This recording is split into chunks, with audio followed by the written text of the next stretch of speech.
అందరికి నమస్కారం. ఆంధ్రప్రదేశ్ రాష్ట్ర విద్యార్థులారా, ప్రజలారా, ఈ రోజు మన ముందున్న అతి పెద్ద సమస్య మెడికల్ కాలేజ్లను ప్రైవేట్ కబంధ హస్తాల్లోకి నెట్టివేయడం.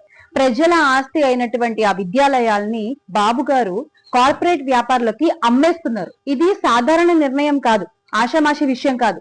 ఇది రాష్ట్ర విద్యార్థుల భవిష్యత్తుపై దాడి. అసలు మెడికల్ సీట్ అన్నది డబ్బున్న వాడికి కాదు, ప్రతిభ ఉన్న వాళ్లకే దక్కాలి.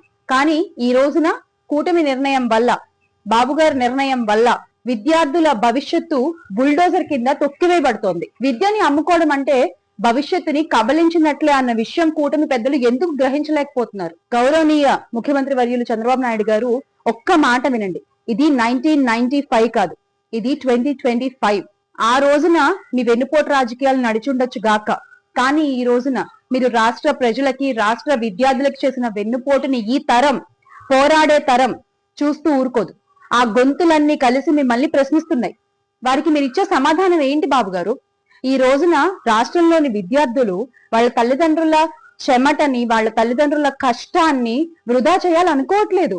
రాష్ట్రంలోని విద్యార్థులు, ప్రజలు మీ మెడికల్ కాలేజీల ప్రైవేటీకరణ అనేటువంటి నిర్ణయంపై పోరాడడానికి, గొంతెత్తడానికి సిద్ధంగా ఉన్నారు.